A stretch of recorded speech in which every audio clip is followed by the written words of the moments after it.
नमस्कार। आज हम पढ़ेंगे बीए थर्ड ईयर के पेपर फर्स्ट के अंतर्गत काव्यशास्त्र।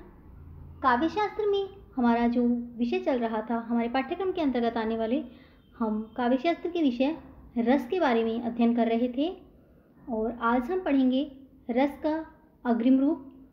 अब तक की कक्षा में हमने अध्ययन किया रस क्या है और रस के अवयव व अंग, जिनके अंतर्गत हमने पढ़ा स्थायी भाव, विभाव, अनुभाव, संचारी भाव, आश्रय, आलंबन, उद्दीपन, ये सब क्या है, इनके बारे में हमने अध्ययन किया।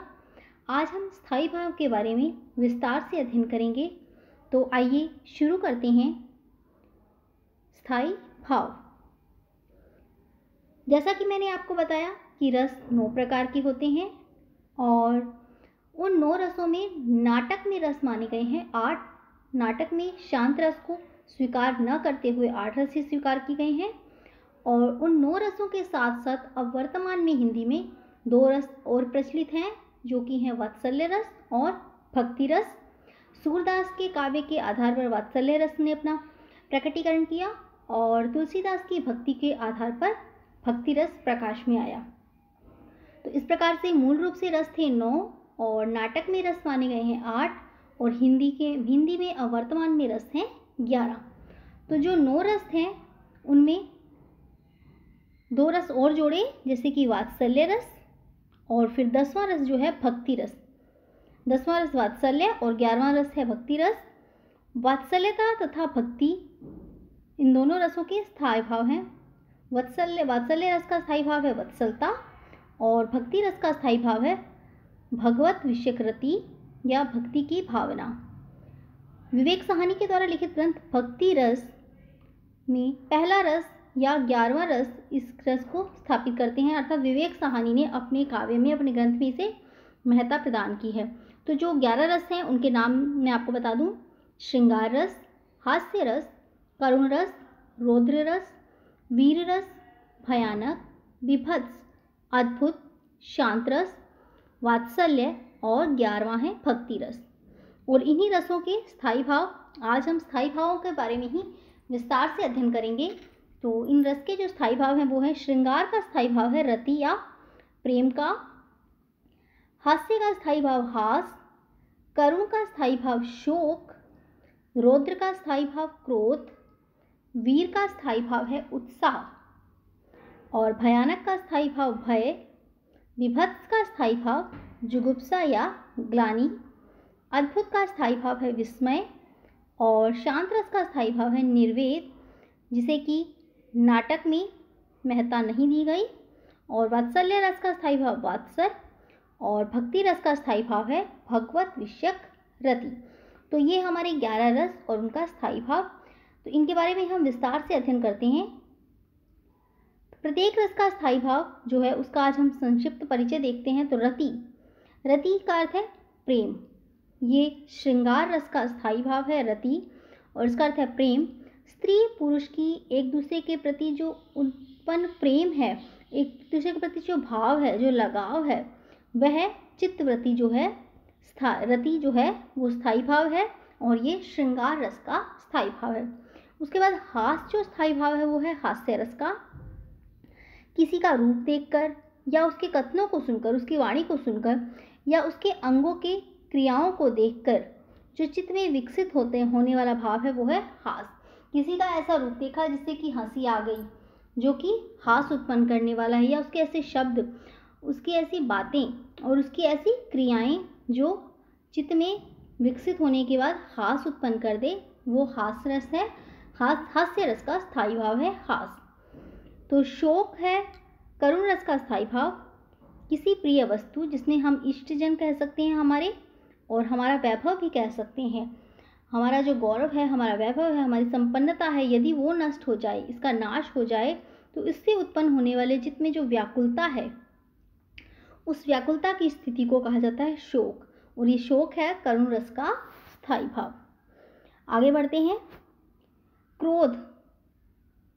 क्रोध है रौद्र रस का स्थायी भाव और असाधारण अपराध, को देखकर, किसी से विवाद, लड़ाई झगड़ा, उत्तेजना पूर्वक अपमान को सुनकर या उसे अनुभूत कर कर जो मन में विकार उत्पन्न होता है वो कहलाता है क्रोध।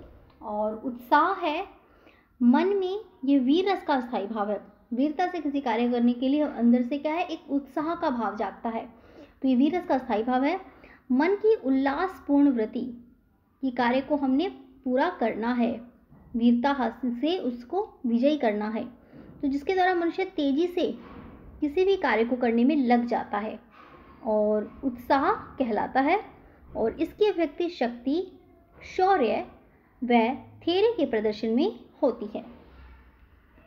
उसके बाद है भय।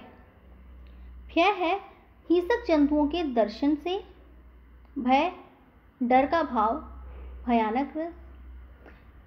हिंसक जंतुओं के दर्शन से, उनके किसी अपराध को देखकर या कुछ ऐसे भयंकर शब्दों को सुनकर, किसी की विकृत चेष्टाएं देखकर, किसी का रौद्र रूप देखकर, रौद्र आकृति से देखकर मन में जो व्याकुलता उत्पन्न होती है भय नामक स्थायी भाव है। और इसे इस जो है भय नामक स्थायी भाव को भयानक रस में माना जाता है। उसके बाद है आश्चर्य। अद्भुत इसका जो है स्थायी भाव, अद्भुत रस का स्थायी भाव है ये आश्चर्य।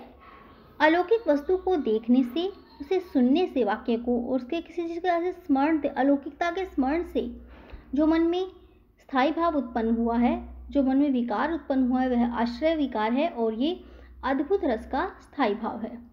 इसी परंपरा को आगे बढ़ाते हैं और अगला देखते हैं हम, जो स्थायी भाव है वो जुगुप्सा या ग्लानि।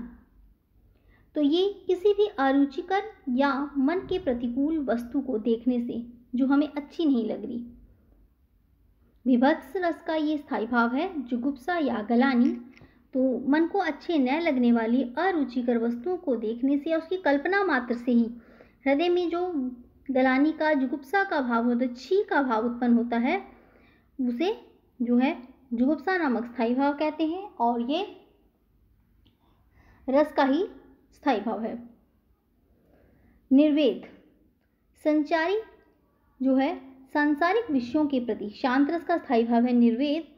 सांसारिक विषयों के प्रति वैराग्य उत्पन्न होना निर्वेद कहलाता है और ये निर्वेद शांत रस का स्थायी भाव है।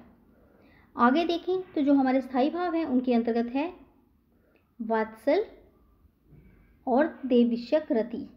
वत्सलता है वात्सल्य रस का स्थायी भाव और देवविषयक रति है भक्ति रस का स्थायी भाव।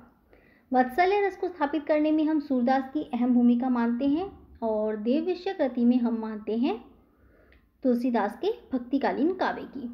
तो वात्सल्यता से तात्पर्य है, हम समझे तो ये है माता पिता का अपने संतान के प्रति जो प्रेम है अथवा अपने बड़ों का अपने छोटों के प्रति जो स्नेह होता है, जो सात्विक प्रेम होता है, वह वात्सल्यता कहलाता है और ये वात्सल्य रस का स्थायी भाव है। और अंत में हम देखते हैं भक्ति रस का जो स्थायी भाव है वो है देव विषयक रति या ईश्वर विषयक रति। तो ईश्वर में अनुरक्ति होना, उसमें लीन हो जाना ही देव विषयक रति कहलाता है। तो आज हमने अध्ययन किया स्थायी भावों के बारे में। जो रस, प्रत्येक रस का अपना एक स्थायी भाव होता है, उसके बारे में आज हमने पढ़ा।